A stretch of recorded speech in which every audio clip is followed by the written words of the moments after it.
Episode के start में हमें बताया जाता है कि फर्जी नोट कई से हमारे देश में एंटर होते हैं। नेपाल, भूटान और पाकिस्तान से सबसे ज्यादा फर्जी नोट हमारे देश में एंटर होते हैं और बताया जाता है कि इन नोटों को थोड़ा थोड़ा करके पब्लिक में बांट दिया जाता है। मंसूर ने हमारे एक टीम बना रखी होती है जिसको माइकल की टीम पकड़ने का काम करेगी। तो माइकल यहाँ पे सभी को प्रोसेस बता रहा होता है आखिर ये नोट हमारे देश में एंटर कैसे होते हैं। जिसके बाद सेगर हमें बताता है कि इन फर्जी नोटों के पीछे किस किस का हाथ है, जिसमें पहला नाम होता है हमारे मंसूर दलाल का और उसकी लास्ट लोकेशन हमारी जॉर्डन की होती है। वो इंडिया भी काफी चतुराई से आता है जिसमें किसी को पता नहीं चलता। और मंसूर दलाल का फर्जी नोटों के पीछे बहुत बड़ा कनेक्शन। दूसरा नाम आता है जितेंद्र जोशी का, जिसे जीतू काका के भी बुलाते हैं और ये भी मंसूर के साथ ही काम करते हैं। तीसरा नाम है सैयद बिलाल का, जिसे सब बिलाल कहते हैं और बिलाल ही हमारा लोंडा ऐसा है जो मंसूर के पैसों को डिलीवर करता है। आगे RBI का ऑफिस दिखाया जाता है जिसमें मेगा अपने ऑफिसर से कह रही होती है कि जो नोट उसे रेस्टोरेंट में मिला है उसकी इन्फॉर्मेशन उसे दी जाए। वो उसकी लोकेशन जानना चाहती है और इस नोट के पीछे कौन है उसके बारे में छानबीन भी करना चाहती है। मगर वो ऑफिसर मेगा से कहता है कि हम जेम्स बॉन्ड नहीं है। और भाई लोगों, अगर अभी तक आप वीडियो में हैं और वीडियो आपको पसंद आ रही है तो चैनल को सब्सक्राइब भी करो और वीडियो को लाइक भी करो। और ये काम पुलिस का है, ये कहकर मेगा को भगा देता है। और वैसे भी NIA वालों को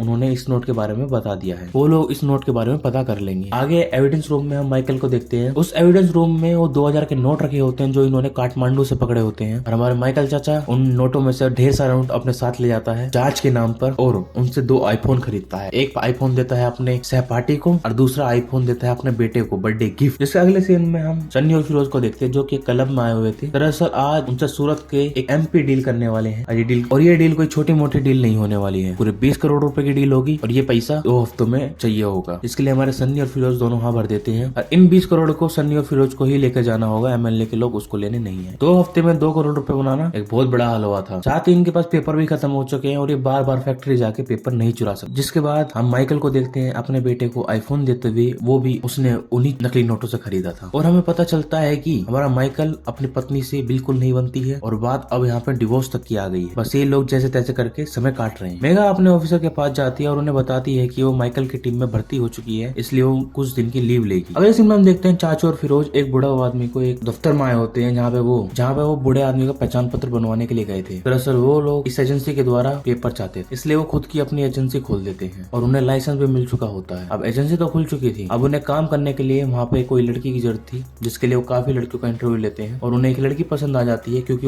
वो 3 भाषाओं में बात कर लेती है, इसलिए उसकी जॉब पक्की हो जाती है। आगे हम मेगा को देखते हैं जो कि माइकल सर के पास आई होती है और उन्हें बताती है कि वो RBI में काम करती है और जाली नोट पकड़ने में एक्सपर्ट है। साथ ही बताती है कि उसने एक ऐसी मशीन भी बनाई है कि जो नकली नोट पकड़ सके। वही माइकल उसे 2000 रुपए का नोट देता है और बताता है कि बताओ मुझे ये असली है या नकली। इसमें अपनी मेगा फोन निकालती है, स्कैन करती है नोट को और बता देती है ये नोट नकली। मेगा उससे कहती है कि तुम्हें मेरी जरूरत जरूर पड़ेगी और इसीलिए माइकल उसे जॉब पर रख लेता है। फिर अगले दिन हम फिरोज और अनीस को एक टेलीफोन डायरेक्टरी के वहाँ पे देखते हैं जहाँ पे वो उसके मालिक से बोलते हैं कि हमें डायरेक्टरी 50% के भाव पे बेच दो, जहाँ वो उसे खरीद भी लेते हैं। फिर अगले दिन मेगा हमारे माइकल सर के पास आती है क्योंकि कुछ दिन पहले वो एक रेस्टोरेंट में खाना खाने गई थी, वहाँ उसे 500 का नकली नोट मिला। हमको इसको पकड़ना चाहिए। पूरे शहर में 101 फैक्ट्रियां हैं लेकिन उस होटल के अगल बगल मात्र 11 है। लेकिन हमारा माइकल बोलता है ये भी जरूरी नहीं है, जरूरी है हमारा मंसूर, तो उसको पकड़ेगा अपन। और माइकल और शेखर वहाँ से चले जाते हैं। लेकिन हमारी मेगा को काफी चुल होती है कि उसे उन 11 प्रिंटिंग प्रेस की पड़ताल करनी होगी। इसके लिए वो माइकल का फर्जी लेटर बना लेती है और पुलिस वाले को दिखा देती है, जिसमें पुलिस वाले भी फिर बाद में कोऑपरेट करना शुरू कर देते हैं। फिर वो धीरे धीरे करके शहर के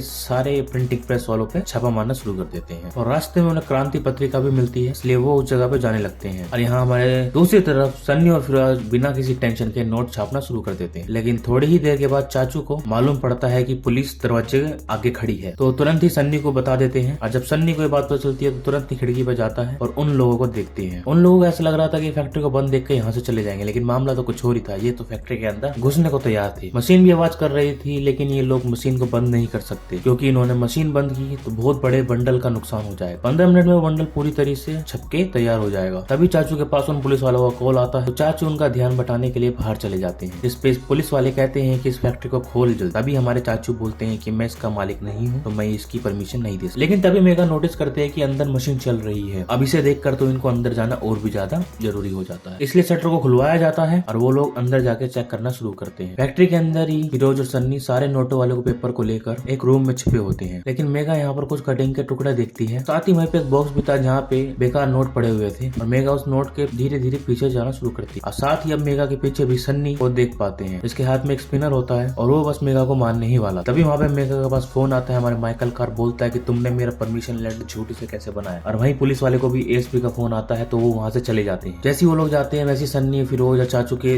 दिल में थोड़ी राहत पड़ती है और वो दोबारा से नोट बनाना शुरू कर देते हैं। लेकिन वहीं पर ही हमारे सन्नी के नानू भी आ जाते हैं और उनके हाथ में ढेर सारा पैसा होता है और वो सन्नी से कहते हैं कि उन्हें नहीं मालूम कि ये पैसे उसके पास कैसे आए, शायद वो रखना भूल गए होंगे। जबकि सन्नी को ऐसा लग रहा था कि वो लोग पकड़े गए हैं। जिस पर चाचू सन्नी को बताते हैं कि ये पहले भी हो चुका है। वो बताते हैं कि माधव की मेमोरी धीरे धीरे लॉस होने वाली, ये गजनी बनने वाले है। ऑफिस में मेगा माइकल सर से माफी मांगती है और माइकल हमारा सख्त लौंडा ना होकर माफ कर देता है। अब अगले सीन में हम सन्नी और फिरोज को देखते हैं जो कि सूरज की तरफ निकल चुके होते हैं उन पैसों को डिलीवरी करने के लिए। तभी वहाँ पर हमारा पुलिस चौकी पड़ती है। जब पुलिस उनकी गाड़ी चेक करती है तो हमारे सन्नी साहब दिमाग लगा के पीछे से बोतलें निकाल देते हैं, जिसको देखकर पुलिस वाले सोचते हैं कि ये लोग दारू बिना परमिशन ले जा रहे हैं। वहाँ पे थोड़ी बहुत सेटिंग बैठाते हैं इन पुलिस वालों के साथ और 30,000 में डील डन करते हैं और उन नोटों को लेके सीधा मिनिस्टर के हाथ में दे देते हैं। डील खत्म होने के बाद ये लोग थोड़ा क्लब में जाते हैं, पार्टी वार्टी करते हैं। लेकिन जैसे ही ये अपनी फैक्ट्री में आते हैं वहाँ पे नानू को सब कुछ पता चल चुका होता है कि उसका पोता क्या कांड कर रहा है, जिसके कारण उनको काफी सुनाते हैं और घर से भी बाहर निकाल देते हैं। यही होता है एपिसोड खत्म। जिसको ये एपिसोड पसंद आया हो वो वीडियो को भी लाइक करे, चैनल को सब्सक्राइब करे और मैं मिलता हूँ आपको अगली वीडियो में।